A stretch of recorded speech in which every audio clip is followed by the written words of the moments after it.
जी, अगर उस भाई का जो है 1 एकड़ 5 लाख का सेल होता है तो फिर हमारा तो कोई 10 एकड़ है, आधे करोड़ का सेल होगा, समझे 50 लाख का होगा। ये फल भी चेक करें और उस किन्नू पे तो फल नज़र ही नहीं आ रहा। ये फ्रूटर शकरी मौसमी वैरायटी है हमारी। अब फैसला आप लोगों ने करना है।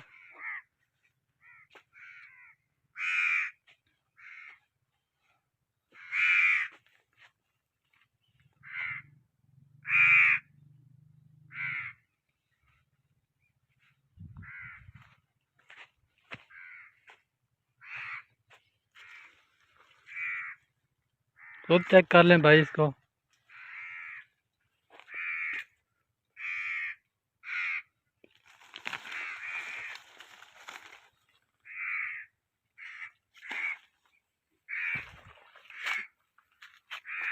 टहनियाँ ज़मीन पे आ रही हैं, ये देखें।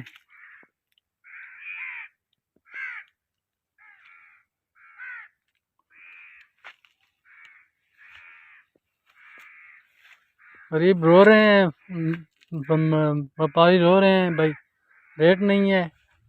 और भाई का 5 लाख का सेल हो गया जी। अल्लाह पाक बरकत डाले, अल्लाह करे 10 लाख का सेल हो जाए। मसला वो नहीं है, मसला ये है कि यार अगर उस भाई का 5 लाख का सेल होता है एकड़ तो फिर हमारा तो आपके सामने है फिर।